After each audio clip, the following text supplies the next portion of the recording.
ખેડામાં news 18ના અહેવાલની ધારદાર અસર સર્જાઈ છે। ગેરકાયદેસર બ્રિજ બનાવવા મામલે આખરે ફરિયાદ થઈ છે। માતર પોલીસ સ્ટેશનમાં ગુનો દાખલ કરવામાં આવ્યો છે। ખાણ ખનીજ વિભાગે માતર પોલીસમાં ફરિયાદ કરી 1085 મેટ્રિક ટન રેતીની ચોરી થઈ હોવાનો એફઆરઆઈમાં ઉલ્લેખ કરવામાં આવ્યો છે। એફઆઈઆરમાં ઉલ્લેખ કરવામાં આવ્યો છે તો વાત્રક નદી પર બ્રિજ બનાવી નદીનું વહેણ રોક્યું હતું અને અજાણ્યા ભૂમાફિયાઓ વિરુદ્ધ ગુનો દાખલ કરવામાં આવ્યો છે।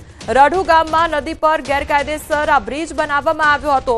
નદી પર બ્રિજ બનાવી પાણીનું વહેણ પણ રોકવામાં આવ્યું હતું તો મહેલજ ગામના તટમાંથી રેતીનું થતું હતું ખનન તેમજ કલેક્ટર ખેડાની સૂચનાથી કાચો પુલ તોડી પાડવામાં આવ્યો હતો।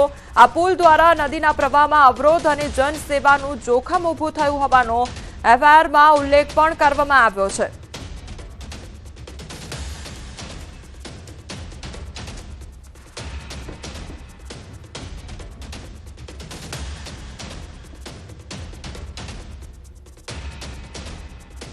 સમાચારોમાં આગળ વધીએ તે પહેલા રોકાઈશું એક બ્રેક માટે।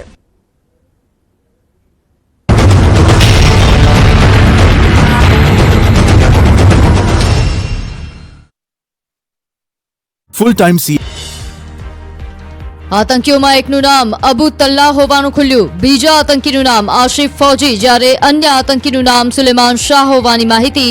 આતંકીઓ સાથે એક સ્થાનિક પણ સામેલ હોવાનો થયો ઘટસ્ફોટ। આતંકી હુમલા અંગે સૌથી મોટો ખુલાસો। 2 સપ્તાહ પહેલા આતંકી દાખલ થયા હતા। આતંકીઓએ કેમેરા લગાવેલા હેલ્મેટ પહેર્યા હતા। 3 આતંકીઓની ટીમ ભગાડવા માટે તૈયાર હતી। કેન્દ્રીય ગૃહમંત્રી અમિત શાહે બેસરન ખીણનું હવાઈ સર્વેક્ષણ કર્યું। સમગ્ર વિસ્તારની સુરક્ષા વ્યવસ્થાનું નિરીક્ષણ બાદ સમીક્ષા કરી। સેના અને પોલીસ અધિકારીઓ સાથે વાત કરી। પહલગામમાં હુમલાના સ્થળે પહોંચી ન્યૂઝ 18ની ટીમ। કાદવમાં લોકોના પગના નિશાન જોવા મળ્યા। લોકોના બૂટ ચપ્પલ પણ પડેલા નજરે પડ્યા। અગાઉ ઘાટીમાં પડેલા વરસાદને કારણે કીચડના કારણે પ્રવાસીઓને બહાર નીકળવામાં પડી હતી મુશ્કેલી। આતંકી હુમલા બાદ પહલગામ વિસ્તારમાં સેનાનું સર્ચ ઓપરેશન। બેસરન ખીણ નજીક સંયુક્ત દળો દ્વારા ઘેરાબંધી અને શોધખોળ ચાલુ। બેસરન ખીણ તરફ જતા તમામ રસ્તાઓ સીલ કરી દેવાયા। આતંકી હુમલા બાદ પૂંછમાં ભારત પાક નિયંત્રણ રેખા પરના જલાસ ગામમાં સુરક્ષા વધારવામાં આવી। ગામના મુખ્ય માર્ગ પર ખાસ ચેકપોસ્ટ બનાવવામાં આવી।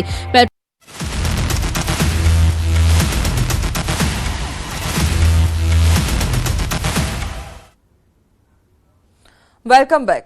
માહિતી અને પ્રસારણ મંત્રાલયના સૂત્રોનું કહેવું છે કે પાકિસ્તાની અભિનેતા ફવાદ ખાન અભિનીત ફિલ્મ અબીર ગુલાલ ભારતમાં રિલીઝ થવાની મંજૂરી આપવામાં આવશે નહીં તે પ્રકારનું હાલ સૌથી મોટું અપડેટ મળી રહ્યું છે। ફિલ્મી જગતને લઈને આ મોટું અપડેટ।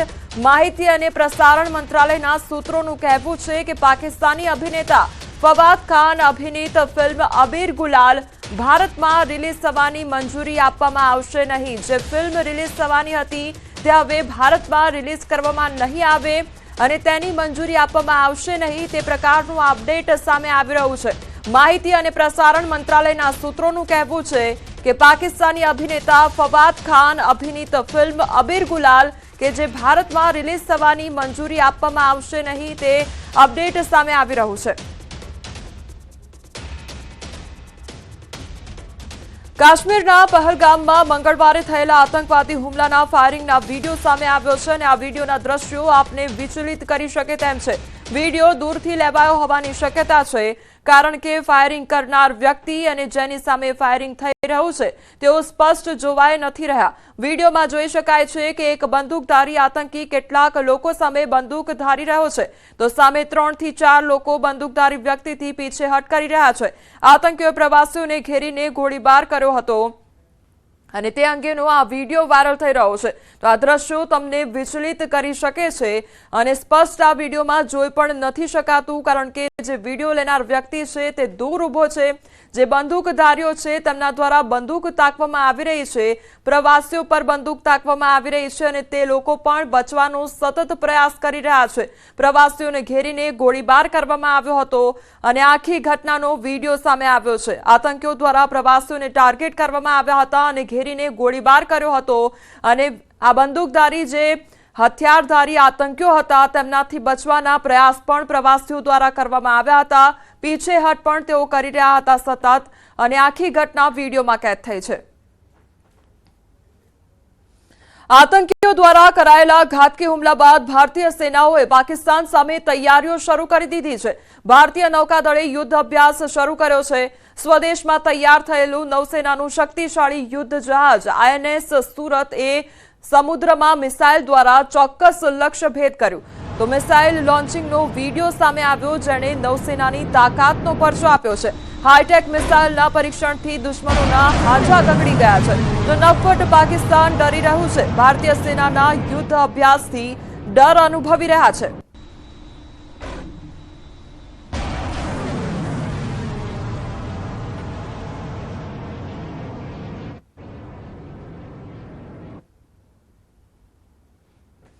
પહલગામમાં આતંકવાદી હુમલા બાદ ટુરિઝમને કમરતોડ ફટકો પડ્યો છે. આતંકી હુમલા બાદ લોકો જમ્મુ કાશ્મીર જવાથી ડરી રહ્યા છે. ગભરાયેલા લોકો જમ્મુ કાશ્મીર પ્રવાસ માટેના બુકિંગ કરાવી રહ્યા છે રદ. તો વડોદરાથી અમરનાથ યાત્રાની 100 લક્ઝરી બસો કેન્સલ કરવામાં આવી છે. એક પણ બસ અમરનાથ નહીં જાય. બુકિંગ કરાવનાર લોકોની ઈચ્છા હશે અને સરકાર કોઈ વ્યવસ્થા કરે તો જ ટૂર ઉપડશે. ટ્રાવેલ્સ એસોસિએશન હાલ તો કોઈ જોખમ લેવા નથી માંગતું. તો ટુરિઝમ પર નભતા હજારો લોકોની રોજગારી પર માઠી અસર વર્તાશે. બુકિંગ રદ કરાવનારને કોઈ ચાર્જ કાપ્યા વગર રિફંડ આપવાની ટ્રાવેલ્સ સંચાલકોની તૈયારી પણ દર્શાવવામાં આવી છે. ગુજરાતમાંથી જવાવાળી 700 બસમાં 40 પેસેન્જરનું એવરેજ ગણીએ તો 28,000 પેસેન્જર થાય. 28,000 પેસેન્જરનું એક પેસેન્જરનો 20,000 રૂપિયા તમે એવરેજ મૂકો તો 560 કરોડ રૂપિયા થાય. આ જે 22 તારીખની જે દુર્ઘટના પછી છે ને, એટલી બધું અંદરથી બીક લાગે છે બધા બાળકોથી લઈને અમારે અને ફેમિલીમાં કે ભાઈ હવે આપણે ફરવા જવું જ નથી, કોઈ જગ્યા નથી, આપણે ઘરે રહીશું, ચાલશે. પહલગામ આતંકી હુમલા સામે ગુજરાતભરમાં ગમ સાથે ગુસ્સો જોવા મળી રહ્યો છે. સુરત જિલ્લાના બારડોલીમાં પણ જોવા મળ્યા આકરા પડઘા. બારડોલી ખાતે હિન્દુ સંગઠનો દ્વારા આતંકીઓનું પૂતળા દહન કરી ઉગ્ર વિરોધ કરવામાં આવ્યો. બારડોલીના રાજમાર્ગ પર મોડીટ સર્કલ પાસે વિરોધ કરવામાં આવ્યો. તો આતંકવાદીઓ સામે કડક પગલાં ભરવા હિન્દુ સંગઠનોની સરકાર સમક્ષ માંગ મૂકવામાં આવી છે.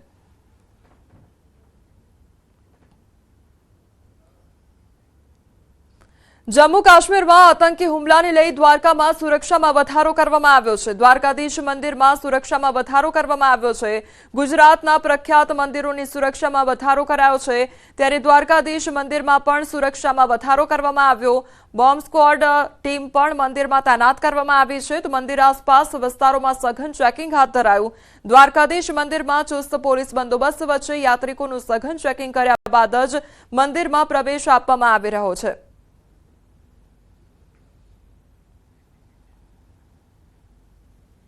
જમ્મુ કાશ્મીરના પહલગામમાં થયેલા આતંકી હુમલાના પગલે સોમનાથ મહાદેવ મંદિરની સુરક્ષામાં વધારો કરવામાં આવ્યો છે. સોમનાથ મંદિર આસપાસ ડોગ સ્ક્વોડ, બોમ્બ સ્ક્વોડ દ્વારા સઘન ચેકિંગ હાથ ધરાયું. તેમજ સોશિયલ મીડિયા પર પણ વોચ રાખવામાં આવી રહી છે. દરિયાઈ સુરક્ષા અને ક્વિક રિસ્પોન્સ ટીમનું બળ વધારવામાં આવ્યું. તો પથિક સોફ્ટવેર મારફતે હોટલ ગેસ્ટ હાઉસમાં આવનારા પ્રવાસીઓની ચકાસણી હાથ ધરવામાં આવી છે. તમામ એન્ટ્રી એક્ઝિટ પોઈન્ટ ઉપર રેગ્યુલર ચેકિંગ ચાલે છે, પણ અમે છેલ્લા 2 દિવસથી ચેકિંગ વધારી દીધું છે. મંદિરનું માટે થઈને BDTS ને એક્સ્ટ્રા ટીમો મૂકવામાં આવી છે, ક્વિક રિસ્પોન્સ ટીમ વધારવામાં આવી છે. સાથે સાથે રાતનું જે પેટ્રોલિંગ છે એમાં પણ વધારો કરવામાં આવ્યો છે. અને મંદિરની કારણ કે કોસ્ટલ એરિયા છે આખો અમારી પાસે, કોસ્ટલ એરિયામાં પોલીસની બોટ દ્વારા પેટ્રોલિંગ અને બાકીની જે આવજા કરતી બોટો છે એ બોટોનું સરપ્રાઇઝ ચેકિંગ આજથી ચાલુ કર્યું છે. નવસારીના સાદડવેલ ગામે આવેલી કાવેરી સુગર મંડળીની હરાજી અટકાવવા માટે કોંગ્રેસ ધારાસભ્ય સાથે આદિવાસી ખેડૂતોએ મોરચો માંડ્યો છે. તો વાંસદા